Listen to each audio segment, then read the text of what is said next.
You wouldn't build a house and not put on a roof. So don't build a business and not use every single one of these 20 elements. So this is part 2 of us breaking down all of these 20. And today we're going to be going over property valuation, recognizing potential and exit strategies, repair, renovation, valuation. Check this out.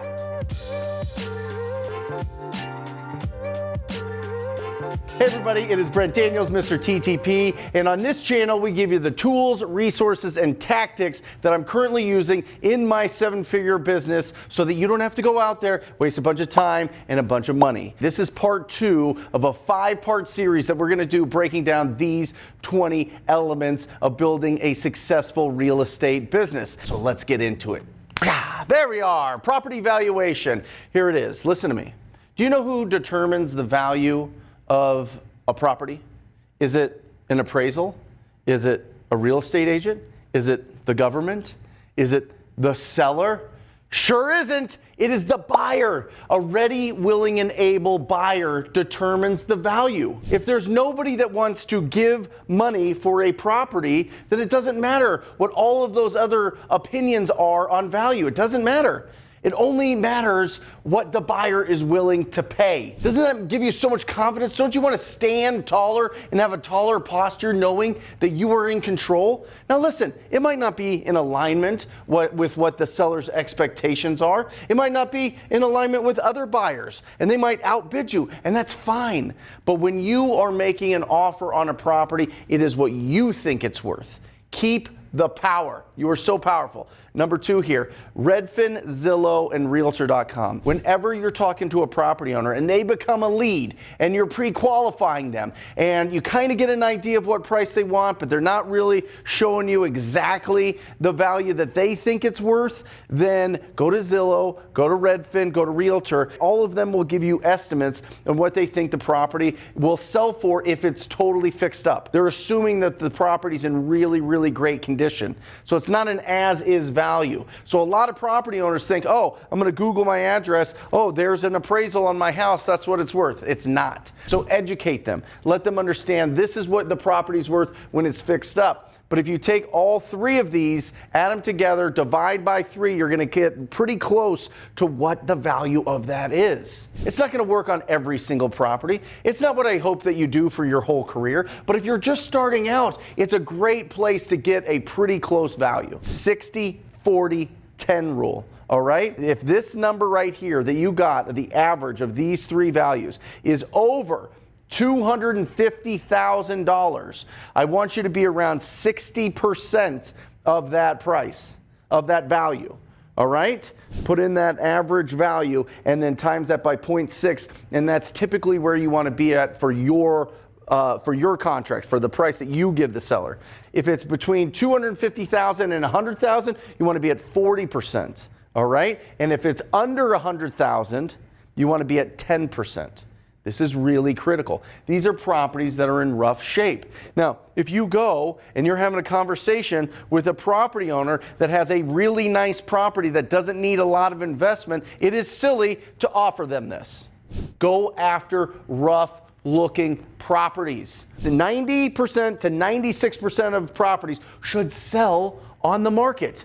Go get a real estate agent, go sell it yourself, but put it on the market and go sell it if it's clean and it's beautiful and it's ready to go and they want top dollar. That's not who we're talking about. We're talking about the 6 to 10% that's in distress at all times, whether it's the condition, whether it's their financial distress, or it's an emotional distress, whatever it is, they want to trade price for speed and convenience. Typically, if the house is beautiful, they're not in that position. We don't convince anybody. We're deal finders, not deal creators. You know it. All right, next, Taylor Swift fans. What do you think of when you think of Taylor Swift fans? You know what I think of? Obsession. I want you as obsessed with learning how to value properties as a Taylor Swift fan is at their concerts. Every time you're thinking, is comping important? Is understanding values important? It's that important. It's as important as a fan of Taylor Swift. That's it. Think of that. Obsession. I want you obsessed. The better that you are at comping, the faster you're going to be, and the faster you're going to be able to recognize potential, which is one of the things we're going to go over next. Next, you want to be pulling the comparables in the neighborhood first. Look at all of the sales that came from the same builder, the same floor plans, the same square footage. If you're in older neighborhoods and all the builders are different and whatever else, it's fine, but just the neighborhood's gonna be pretty similar. An appraiser, when they go to appraise it, after you get this deal, you sell it to the cash buyer, they fix it up and sell it to somebody that wants to eventually live in that property and get a loan on that, the property is going to be appraised, and the appraiser looks at what are the sales in the neighborhood first. Don't cross any major streets. If you have to expand outside of the neighborhood, try to stay within that block. Try to stay in between those major streets, because if you cross over major streets, neighborhoods differ greatly. So you can't, typically the lot sizes, the architecture, the floor plans, the sizes of the properties are going to be the same in that block. So don't cross major streets unless you have to. And then last, go a mile out. Do a mile radius of that property if you have to. And typically, this is only going to be when you're rural. Okay? Don't go as a default and go 1 mile right off the bat and you're like, oh, there's these amazing comparables. Yeah, but they were built in 1999. The ones you're looking at are built in 1925. It's not the same. It's not apples to apples. If for some reason there's just not comparables, if there's some reason where you're like, wow, I see some houses in this neighborhood that sell for $150 and I see properties that sell for $650. Talk to a real estate agent that works in that area. Find somebody, go to Zillow and just go to the sold properties and look in that zip code. Just type in that zip code and look in the sold properties section and find a real estate agent that listed and sold a property in that area and call them up. They'll tell you. And if they don't, then just keep calling down the line. Or better yet, provide value to this agent. Say, listen, all day long, I'm calling on properties that are in rough condition. Sometimes I run across properties that are in great condition and they need a really great real estate agent. They want to sell it, but they want top dollar. Can I use you and refer you business? Just send you these deals and you help me comp these properties. You help me value these properties. Arnold's biceps, right? You ever seen those? All the old school, it's like the giant bicep that he has. It's like a mountain and you could like brush the snow off the top of it type of thing. It's because he did a lot of reps. The more you comp, the better you'll get. It kind of goes hand in hand with these, right? Be obsessed. Do a lot of comping. Like you should be just having fun with this. Oh my gosh, what is that property? I'm going to talk to the property owner. Now I'm comping it. Now don't just go out there and start comping for all the properties that are on all your distressed property lists before you speak to the property owner. You don't even know if they want to sell it. Arnold's biceps, baby. Like it's all about building that muscle of coming up with the value of a property, and that takes reps. Do it every single day. Don't get lost in it, because it can be quicksand. It could totally be one of those creative avoidance that we talked about in video 1. So don't do that. Next, size, age, land. This matters. Plus or minus 30% on each side. All right? So if it's 1,000 square feet, you can go 700 square feet, and you can go 1,300 square feet. That is the sweet spot. 30% of each side, all right? Age is about 15 years each side, right? So if it's 1990, you go 75, and you go 2005. You can kind of use that as your range. The closer you can in age, the better. And then land, listen, you're going to run into this all the time. You're going to run into property owners that go, I have a double lot. I want this extreme value because you can split this lot and you could build another house in this lot. If you're not in San Diego, San Francisco, Manhattan, Miami, that is nonsense. Nobody cares. Nobody's going to go down and spend 18 months fighting with the zoning department to be able to split that lot and get utilities to it and all those other things. That's not what we do. They want our buyers want quick deals typically. All right? So if it's a little bit bigger lot, give them a little bit of extra value, but not much. Don't go crazy.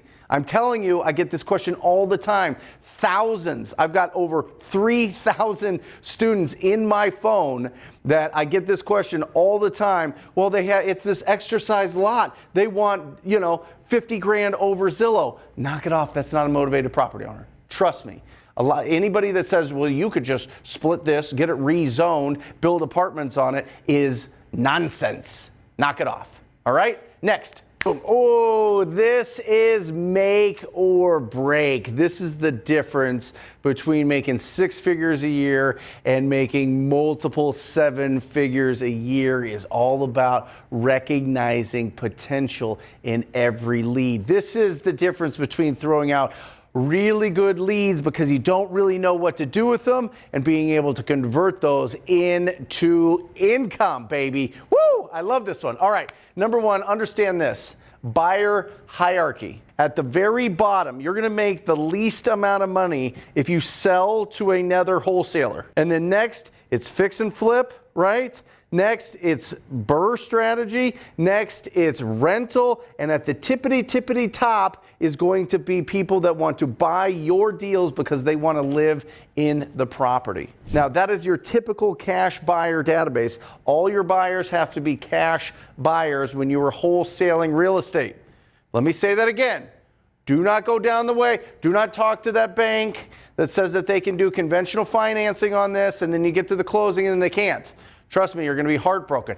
Cash buyers only. And that's the hierarchy, right? You're going to make the least if you just go to your homie that's the wants to wholesale and split the deal with you and do that. And listen, when you're getting started, that's a great option to get your deals done and to get proof of concept. I have no problem with that. Do it, right? But then you're going to make some more when you're selling to the flipper, to the BRRRR strategy, to the rental portfolios, and then to people that actually want to live in those properties. So build a robust cash buyer database. We're going to break that all down in a video coming up. Next, hoover the data. What does that mean? Like a vacuum cleaner like this. I want you to sign up for every single wholesaler's email blast.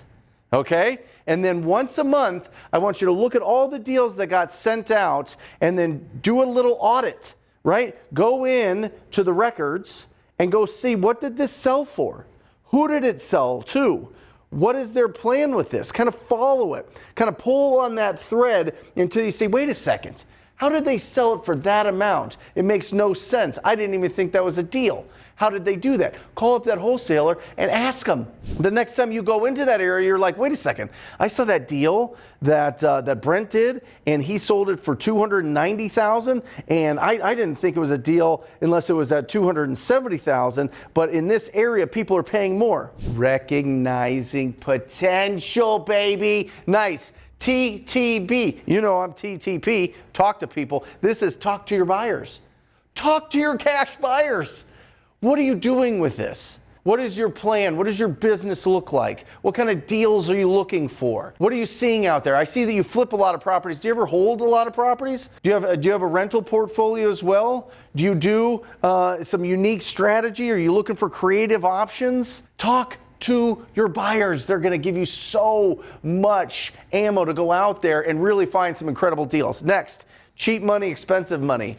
Ooh, this is some top level stuff here, okay? When you see hard money loans that'll give you 100% at like 10% interest, ooh, you know things are on fire. You know that they see that the risk is low, right? The higher the risk, the higher the interest rate. The higher the risk, the more that you have to put down on deals. So when you're talking to hard money lenders, private money lenders in your area, have conversations with your money people and find out, is it cheap money or is it expensive money? Because if it's expensive money, you understand that the pool of buyers is going to shrink. Because the more that people have to put down, the more that they have to cover their own fix-up costs, the less buyers there are. So when you see lenders giving 100% and they're financing the fix-up costs, they understand that the market's going like this, and they're like, oh my gosh, this is prime time, and it's a bunch of buyers, and you can be more aggressive with your offers. Instead of offering 50%, you can offer 57%.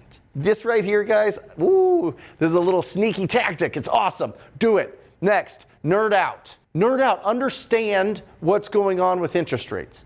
Understand what's going on in our economy, right? You don't have to know everything, but find somewhere that you can really tap into and really understand what's going on with our economy. What's going on with the real estate market? Is there going to be more properties that hit the market next year or less? It helps you peer around corners so that you can make smart decisions today that'll impact your business 6 months and a year from now. Okay? And I know that you might not be thinking about it right now, but it really helps it. And I don't want you to get lost in this. This sounds like education, and I get it. I just want you to understand what's going to be coming down the pipe so you don't make huge decisions that are going to catch you and all of a sudden you're exposed and you're not getting any deals, or you're caught in some bad deals that's going to make you lose everything. I don't want that for you. I truly, truly, truly don't. Next, what happened to your deals? Again, it kind of goes along with the Hoover data.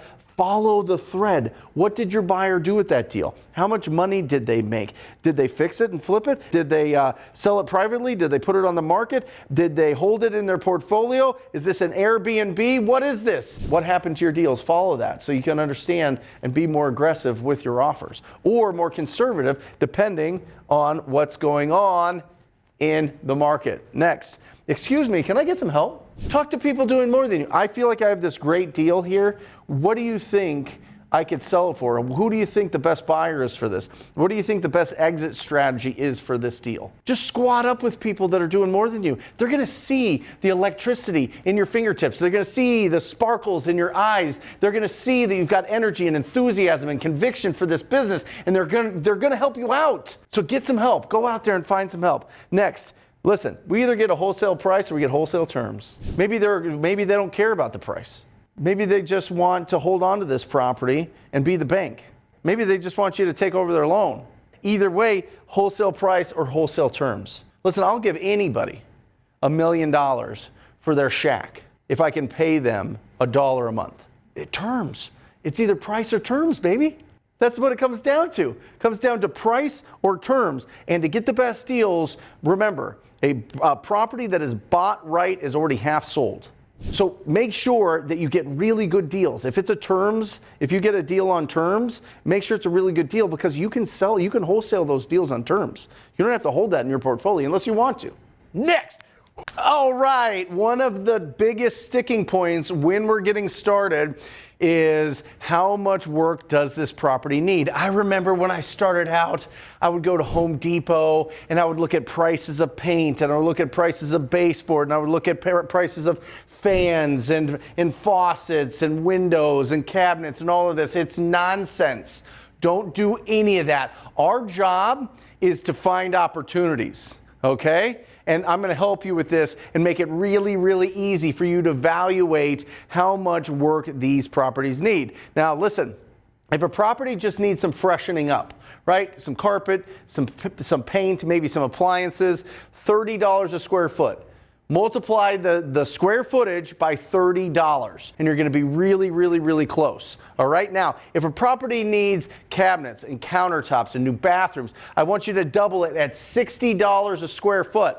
And this is crazy. It used to be a lot less, but now it's a lot more. This is across the board what I have found from talking to wholesalers around the entire country, fix and flippers across the entire country. This is the averages that they're giving me, and this is what we use in my business as well. And then if it's a totally destroyed property, like it needs so much work. I mean, you need electrical, you need windows, you need floors, you need plumbing, you need everything done. The classic gut job, $100 a square foot. This is wild.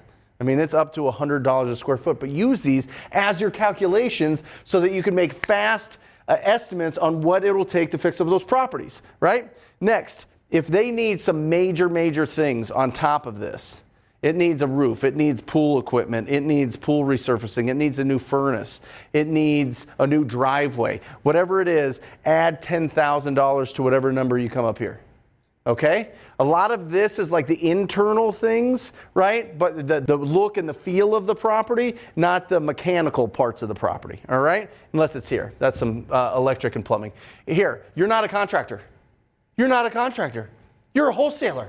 Unless you are, of course, a contractor. But if you're a contractor, you're not You don't care about this segment. You know what you're doing. But for everybody else, you're not a contractor. Stop. Stop trying to get, no, I'm going to go out and I'm going to get this repair cost calculator and I'm going to plug it in and I'm going to get the exact amount and then I'm going to show it to the property owner. It's going to be great. It doesn't work. That's nonsense. That's just people selling you on goofy things to get you into their funnel. Next, ask your buyers, what are you spending right now to repair? Listen, I have a buyer that he can go in and for 50 grand can do pretty much everything, because he does all the work with himself and his family, and they're contractors and they're absolute savages and they're wonderful. They're so good at what they do. They're absolutely incredible. They can do everything for 50K. And then I've got another buyer that has all these design elements and all these different trades that come in and do all this artisan work and all this other stuff. And he can't do 1,000 square feet for less than $100,000, right? So talk to your buyers. Let them understand what they're putting into these properties so that you know how to negotiate for them, especially if they're looking at specific niche areas that you know they'd be a great buyer for, right? Boom, ask your buyers. Next, technology's wild, right? Coming from a 41-year-old man. Listen, technology is wild. When I started in this business 20 years ago, there wasn't a Google satellite maps. There wasn't a cars driving around and taking pictures in the neighborhood. People would find that obscene. They'd be like, oh, that's against my privacy.